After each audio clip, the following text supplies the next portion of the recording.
हमारे channel Shamsher world TV को subscribe करें, लाइक करें और बेल आइकन को दबाना न भूलें। मैं कह रहा हूं मसला ये है, इशा की नमाज कज़ा हो गई। कज़ा पढ़ने के लिए आपको करना क्या है? 17 रकात पूरी कज़ा नहीं पढ़ेंगे आप। अब वो मसला मैं बहुत बारीकी से बता रहा हूं, मेरे टॉपिक से रिलेटेड है, इसलिए इशा की नमाज तुम्हारी छूट गई, इशा की नमाज छूट गई, कज़ा हो गई, ये गुनाह है। और लोगों के सामने आकर के बता करके उसकी कज़ा पढ़ोगे तो इजहारे गुनाह। तुमने सबको बताया कि मेरी नमाज छूटी थी, तो गुनाह करना एक अलग मसला है और गुनाह का इजहार करना और बड़ा गुनाह है।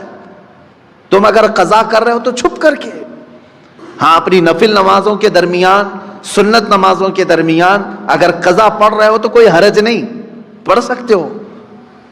अब यहां मसला ऐसा है कि हम सब एक ही हमाम में हैं, यानी सबकी कज़ा है, उसकी भी, इसकी भी, इसकी भी, उसकी भी, सब एक दूसरे को देख रहे हैं, इसीलिए मसला खराब नहीं।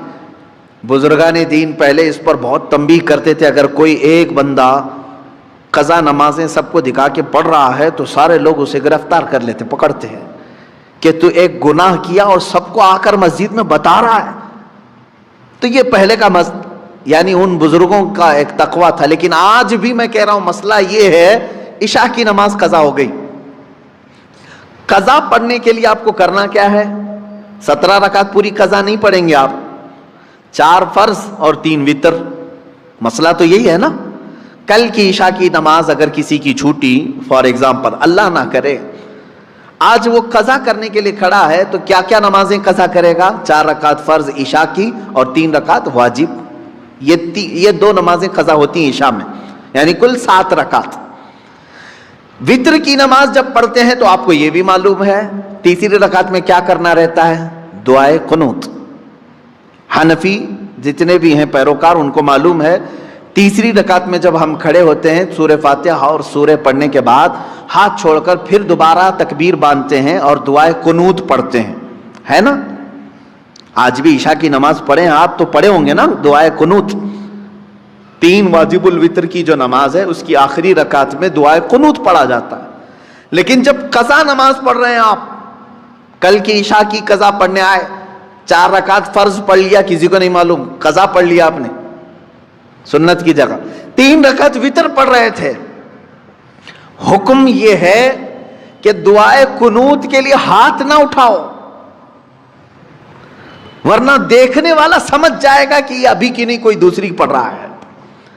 हाँ, ईशा में तो हो सकता है ना समझे, क्योंकि ईशा में करंट नमाज भी एक, उसी वक्त की भी एक वितर है।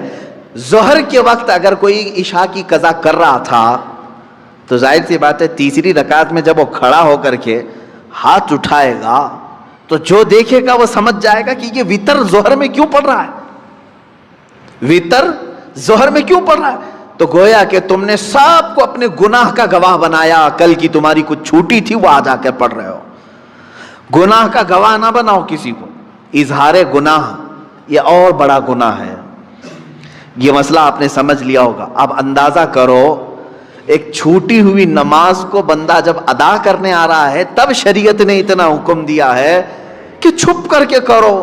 उन लोगों का क्या अंजाम होगा जो फहश कलामी अलल ऐलान करते हैं, रात को जिना हो गया है फलां के साथ, फला हो गया है, उसको मजे लेकर के बयान करते हैं, उनका क्या अंजाम होगा। मियाँ, यहां नमाज की कज़ा के लिए भी शरीयत ने कहा है कि इस तरह पढ़ो कि लोगों को खबर ना हो। और लोगों की जो बुराइयां बयान करता है कट्टों पे बैठ करके, उसका क्या अंजाम है।